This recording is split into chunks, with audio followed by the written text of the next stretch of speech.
Sonic Unleashed came out in 2008, and at the time it was a mixed bag, critically and among fans. Some people loved the high-speed daytime stages, others couldn't really get past like the Werehog stages, quite slow-paced. But now, over 15 years later, it's worth asking, did Sonic Unleashed deserve the criticism? Or were we just expecting something different? Let's take an honest look back at what worked, what didn't, and why the game has aged better than people may think. My name is Harley, and this is Sonic Unleashed.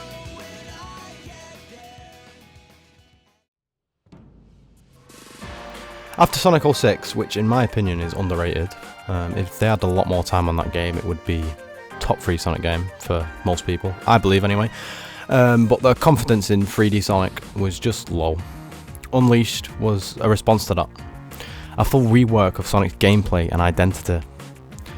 The Sonic team built the Hedgehog engine from scratch, pushing lighting, speed, and global environments. The game wasn't just trying to fix Sonic, it was trying to rebuild him from the ground up.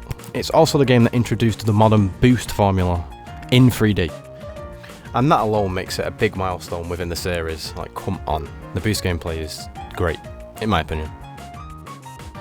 As we all know, the day stages were absolutely brilliant. They are probably what most people genuinely do remember about this game. Fast, flashy, linear in a good way. This is the version of Sonic gameplay that most closely resembles on modern titles like Generations and Forces. Even though Forces is absolutely garbage, but we're not going to talk about that. The controls are tight, reaction time actually kinda matters. There's a constant push and pull between boosting, platforming, and just staying in control overall. It's not like a just hold boost to win. You actually need to learn the level design to get the most out of it. The way how smooth these day stages are and just how fun. Overall just fun. And I think they shaped how Sonic is today. And I personally just absolutely love them. They're so good. Okay, so now, let's talk about the night stages.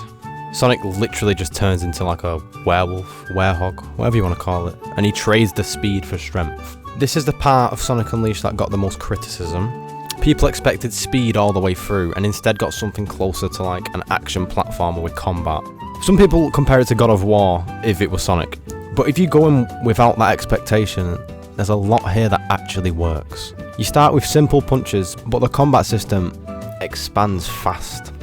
You unlock a full moveset with combo trees, grabs, juggles, and area of effect finishes. It's not just button mashing, timing and positioning matter, especially later on. There's weight to the combat. When the Werehog slams enemies down or swings one around like a weapon, it feels heavy and satisfying. It's not on the level of something like Devil May Cry, but like for a Sonic game, come on, it's surprisingly involved, like it's good. And then there's the platforming, which is actually where the Werehog shines the most. The camera pulls back, the pacing slows down, and the game gives you space to think, you could say. Swinging across poles, balancing on beams, climbing walls. This is platforming that feels deliberate. Some later stages even require puzzle solving, environmental awareness, and just stuff like stamina management. In a way, the Werehog segments are the closest 3D Sonic has come to something like a Zelda dungeon. Slower, but with structure and progression. The most valid criticism of the night stages is their length, of course. Some levels are like 10 to 15 minutes long and could easily be trimmed. The repetitive combat waves also pad the runtime. It's fair to say these segments drag in the second half of the game, but none of it's broken, it's just overextended in a way. It's the back half where things start to test your patience. Still, they do something important. They give Unleashed contrast. After tearing through a city at like 300 miles per hour, you get to slow down, take in the world and use a different part of your brain. The Werehog adds variety, and for a series often accused of being too one-dimensional, that's not nothing. That's actually quite a lot. Like, come on. The night stages are so peak, I don't even care what anyone says about them. I just thought they were unique and just kind of special in a way. Where Unleashed excels across both gameplay types is in presentation. The lighting, the colours, the atmosphere, it still looks incredible to this day. Every region you visit has its own visual identity, inspired by real-world architecture and landscape. And the music adapts accordingly, like upbeat and energetic during the day, and more ambient and moody at night. The music is so well done in this game. I think it's like a top 3 Sonic soundtracks. Like, I love this game's soundtrack, it's amazing. Even if the pacing isn't always perfect, the experience never feels generic, if you get what I'm saying. Like, the story's simple. Eggman breaks the planet, Sonic has to fix it. But the tone works. It's light-hearted but not dumbed down. Chip, your sidekick, starts off feeling like comic relief, but the game eventually gives him weight, like the emotional ending.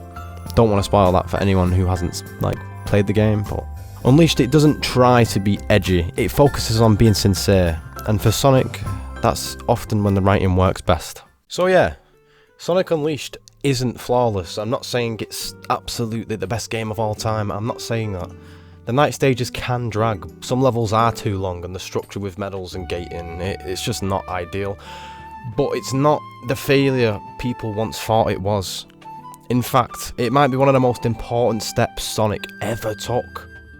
It gave us the modern boost formula, raised the bar for visuals, and proved that Sonic could do more than just run fast in a straight line. And the Werehog, it's not a mistake, it's just misunderstood. I hope you guys enjoyed today's video. Thank you so much for watching. Like, comment, and just tell me, just tell me, did you enjoy the Werehog? And be honest, I'm up for any form of opinion. I'm there for it. Thank you guys so much, and I'll see you later. Bye bye.